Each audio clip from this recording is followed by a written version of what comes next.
Bonjour et bienvenue pour ce nouveau page à page consacré à la série culte Gen 13 dans un deluxe absolument incontournable. Ça s'appelle Starting Over et ça réédite les premiers épisodes de J. Scott Campbell, Jim Lee et Brandon Choi sur la série. Il s'agit d'une réédition proposée par DC Comics en 2022, inédite en français et qu'on espère un jour arriver sous nos latitudes. Gen 13 est une série créée par Jim Lee, co-créée par Jim Lee au sein du studio Wildstorm. Jim Lee a quitté, vous le savez, les X-Men en 1991, il a créé Wildcat et Stormwatch, il a créé son studio Wildstorm, il a créé nombre de séries et de propriétés intellectuelles, parmi lesquelles la série hyper populaire qui s'appelait Gen 13, Gen pour la 13e génération de jeunes américains dotés de pouvoirs. Il ne s'appelait pas des mutants, mais c'était tout comme.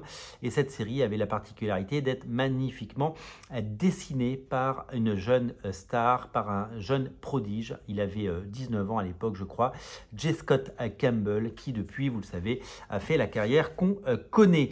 Magnifique album qui est d'une série culte des années 90, réédité dans un magnifique format et dans un écrin fabuleux pour une nouvelle génération de lecteurs et puis pour les nostalgiques comme moi qui possèdent tous les épisodes à l'unité et qui se sont également rués à la sortie de cet album pour être sûr de ne pas le manquer dans une très belle qualité de papier. Regardez la wraparound cover c'est la taille d'un deluxe, hein, c'est vraiment un grand format assez magnifique.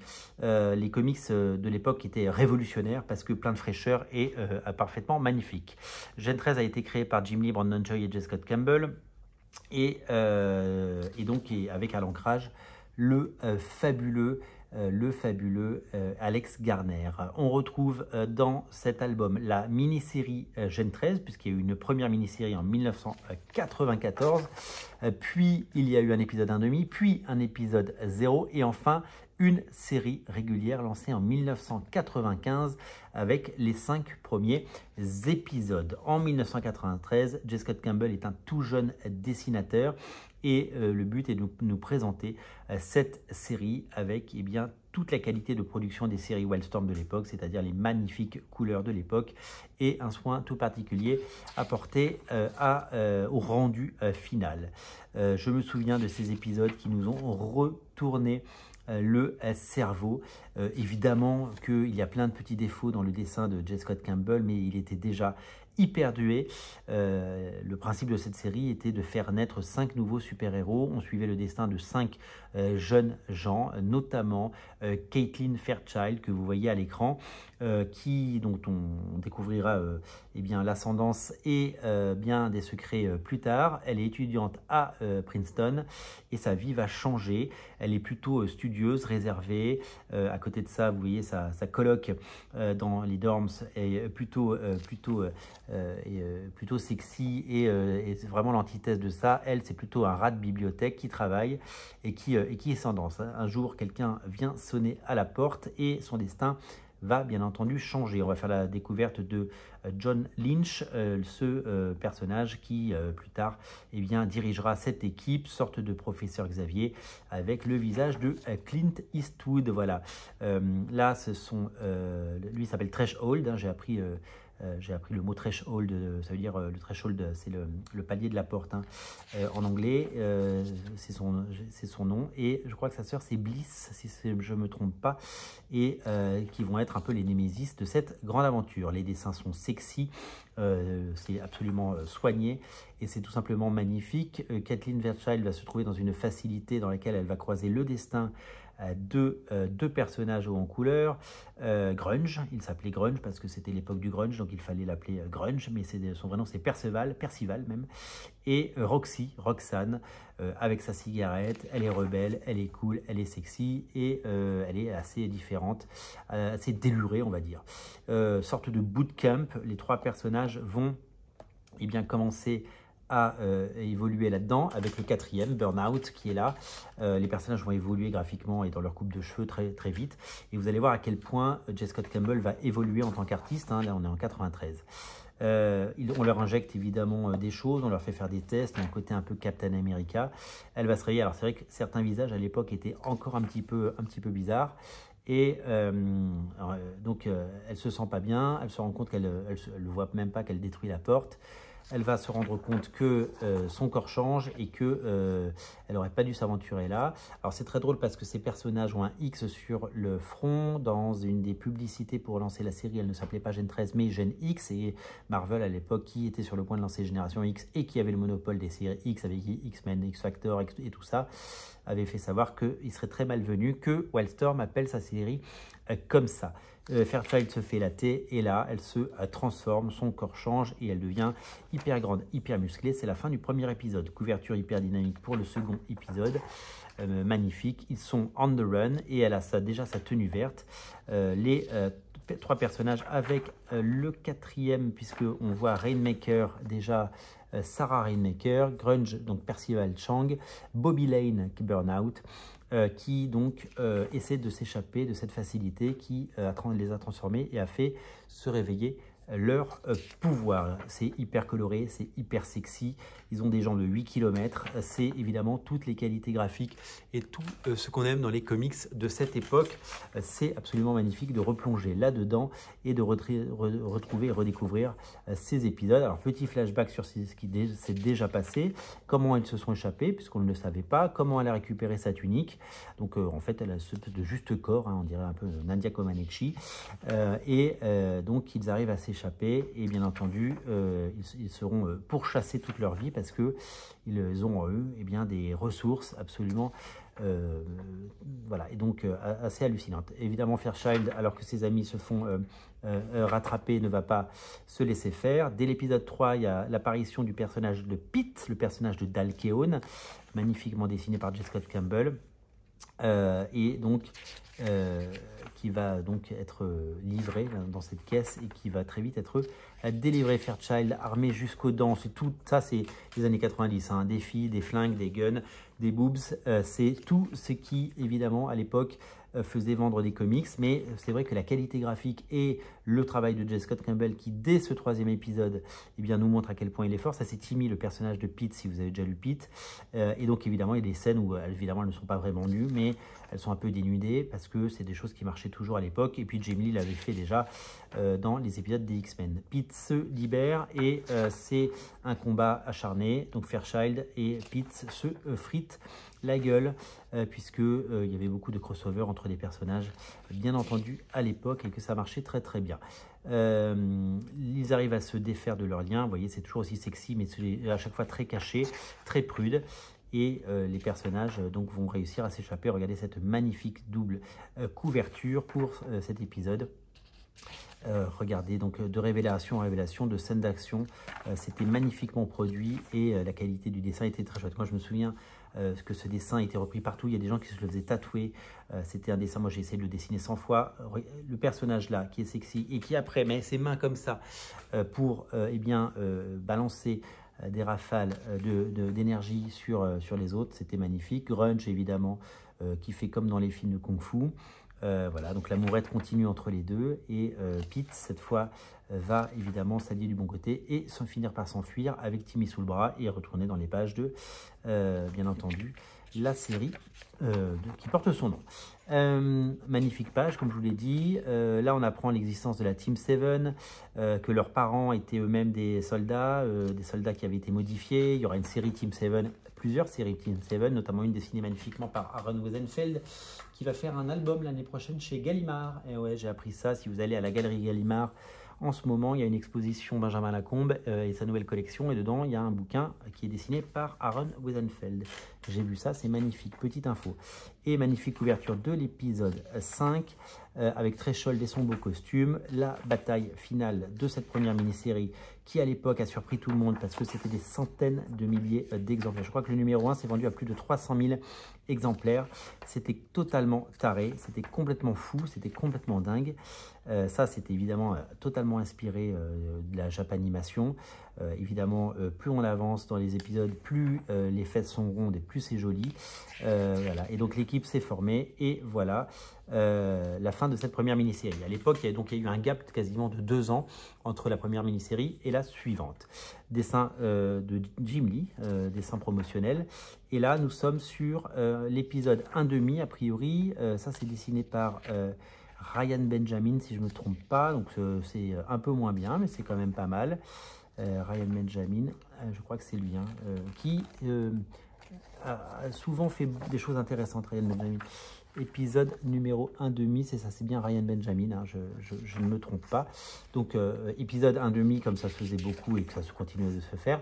Puis, l'épisode 0, avec des pages de Jim Lee, hein, co-créateur de la série et co-scénariste de la série. Donc, en fait, il va y avoir des mini-histoires, donc couverture magnifique de J. Scott Campbell, toujours avec ses boobs et ce côté sexy. Chaque personnage va avoir un petit moment à lui. Donc, une histoire avec Fairchild, dessinée par Jim Lee. Donc voilà, où elle montre toute l'étendue de son pouvoir. Alors, je pense que vous n'avez pas les bons fichiers parce que l'image est un peu crado, c'est un peu pixelisé. C'est pas ouf. L'histoire de Burnout est dessinée, quant à elle, par Richard Johnson, qui est un des fidèles élèves du studio Wildstorm. Sachez que donc cet épisode tout en rondeur, ça c'est très très joli par exemple, met en scène Rainmaker et Burnout qui ont pendant longtemps vécu une sorte d'amourette, mais qui ont également jamais vraiment été ensemble puisque plus tard, et c'était très moderne pour l'époque, eh bien, le personnage de Rainmaker fait son coming out et dit qu'elle préfère les filles. Et donc, du coup, c'était hyper moderne à l'époque parce qu'il y avait très peu de personnages comme ça, ce qui montre évidemment la modernité et de ce récit. L'épisode à Vegas avec Fairchild, avec Roxy et Grunge est dessiné évidemment par J. Scott Campbell. Comme vous pouvez le voir, l'image est un peu floue, c'est pareil, je pense qu'ils n'avaient pas les bons fichiers parce que l'image est bien, mais ça pourrait être mieux. Voilà. Et le dernier truc, c'est Travis Charest qui dessine une histoire sur Lynch, le fantastique Travis Charest, et à la fin, une page pour dire qu'ils arrivent à La Jolla, donc là où il y avait le studio Wildstorm, et bien c'est là qu'ils habitent, ça va être là leur truc. Et là on arrive sur l'épisode numéro 1 de Gen 13 en 1995, un épisode numéro 1 dessiné par J. Scott Campbell avec 13 couvertures, on les verra tout à l'heure. C'est la première fois qu'il y avait 13 couvertures et ça a été le début de la folie des couvertures si vous voulez, avec Grunge et Roxy qui joue aux jeux vidéo, hein, ça c'est une scène de jeux vidéo, et on voit que le dessin de Campbell a encore évolué, il va encore évoluer. Un premier numéro évidemment avec toujours ces petites scènes où on voit passer les personnages et avec qui laisse deviner évidemment un côté super sexy. Toujours aussi craquante Roxy avec ses petits costumes, c'était vraiment quelque chose de magnifique à l'époque.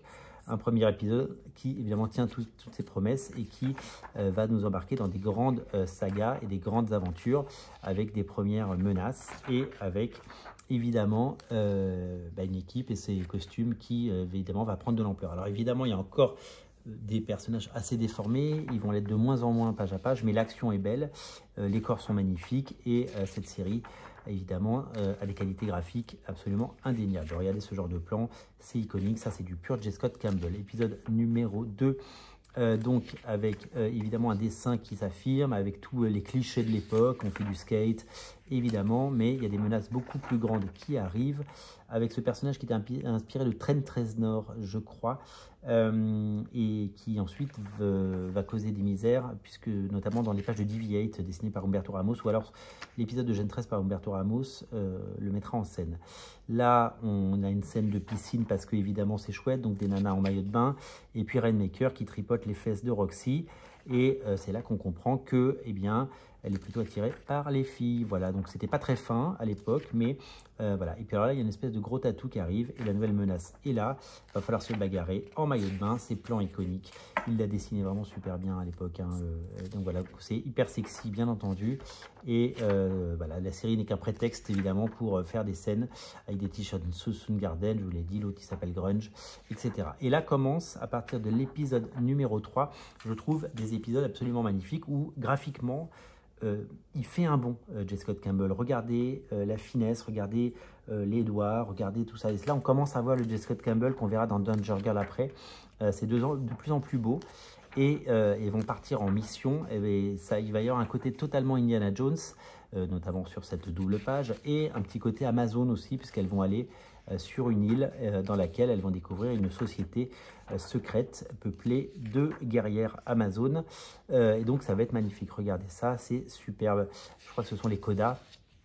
Qui sont là, des couvertures évidemment magnifiques. On est en 95, on est bien en amont de Pirates des Caraïbes, avec des plans toujours aussi sexy et magnifiques. Et Campbell s'affirme, oui, quand vous voyez ces pages-là et les premières, c'est un dessinateur qui a évolué à la vitesse de la lumière et qui est en pleine possession de ses moyens et en pleine possession évidemment de son talent. Donc là, c'est des épisodes super fun, encore plus sexy qu'avant bien sûr, et magnifiquement orchestrés et illustrés. C'est de toute beauté, regardez-moi ça. Et donc voilà, il y a toujours ce petit côté hyper sexy comme partout. Et donc c'est vraiment moi je trouve que ça c'est la quintessence de Gen 13. Cette saga qui se passe sur l'île avec les pirates, c'est vraiment tout simplement génial. Je crois que là, il s'est amusé à dessiner des gens du studio. Donc, c'est clairement des gens du studio. Je me demande s'il n'y a pas Joey Benitez, genre là. Puisque Joey Benitez, à l'époque, était chez Wildstorm, bien entendu. Donc, il y a un petit côté Wonder Woman, un petit côté Amazon, un petit côté... tout ça, c'était vraiment graphiquement super intéressant. Et voilà, et on est déjà arrivé à l'épisode 5. Et après, il y a 2 épisodes par Jim Lee, mais ils n'ont pas été réédités. Enfin, je crois que pareil, ils sont pas derrière. Hein. Donc là, on a les galeries, on a toutes les couvertures. Ça, c'est la couverture du TPB que je dois avoir quelque part dans ma maison. Quand j'avais acheté ce TPB, j'étais fou de joie. Ça, c'était une trading card, je crois, les couvertures de Gen 13. Et ça, c'est toutes les couvertures du premier numéro. Une par Arthur Adams, évidemment, avec les X-Babies, les Gen 13 Babies. Une par Simone Bisley, une par John Cleary, une par Michael Golden, donc une légende. Ça, c'est Michael Lopez, qui est un dessinateur fantastique. Jason Pearson, qui nous a quittés il y a quelques années, malheureusement. Nous avons J. Scott Campbell. Ça, c'était un truc à découper pour l'habiller. Super fun. La couverture façon Sandman. La couverture façon Pulp Fiction, évidemment, de son époque. Et la couverture Do It Yourself. C'était une des premières couvertures où on pouvait dessiner comme ça. Et donc, du coup, il fallait faire soi-même sa couverture. Couverture de Barry Windsor Smith, excusez du peu. Couverture de Campbell. Jim Lee pour leur voyage à Rome dans les pages d'après. J. Scott Campbell, Jim Lee. Voilà, donc beaucoup de contenu de qualité. Sachez qu'il y a eu un dessin animé, un Gen 13. Alors ça, c'est qui a fait ça? C'est Dan Norton. Oui, c'était un tout jeune Dan Norton. Joey Benitez, rendez-vous compte. Joey Benitez, à l'époque, il n'était pas aussi doué que maintenant. Chuck Gibson au dessin, Threshold, voilà. Adam Warren, qui plus tard sera scénariste et dessinateur de la série. Donc voilà, Michael Lopez, un excellent dessinateur. Tom McWhinney, qui a fait énormément d'ancrage. Tom Raney, que j'adore. Hop, là c'est Richard Bennett, on adore aussi. Rich Johnson. Et encore Adam Warren. Et après, il y a tout le cahier de croquis de J. Scott Campbell pour créer les personnages. Et c'est absolument magnifique, de toute beauté et absolument incroyable. Vraiment, c'est absolument génial. Alors, il n'y a jamais eu de suite aux États-Unis. Enfin, il y a eu plus d'une centaine d'épisodes, Gen 13 aux États-Unis, mais il n'y a pas eu de suite à cet album, puisqu'ils ne l'ont jamais réédité. Ils n'ont pas édité la suite. Il faut dire qu'après, il y a des crossovers, c'est compliqué. Enfin, voilà, c'est pas très linéaire à suivre en fait, et parce que c'était pas pensé à l'époque pour faire des albums comme ça, c'était pensé pour vendre des comics et qui se vendaient à des centaines de milliers d'exemplaires à l'époque, et voilà. Je suis ravi de vous avoir proposé ce page à page et j'espère que ça vous a plu. Moi je vous dis à très bientôt, n'oubliez pas de vous abonner à Radio Comics, et si vous cherchez cet album, il est certainement disponible sur internet, il vous suffit de taper Gen 13 Starting Over de Deluxe Edition et vous allez le trouver. Merci à vous, merci à tous, pensez à vous abonner, salut.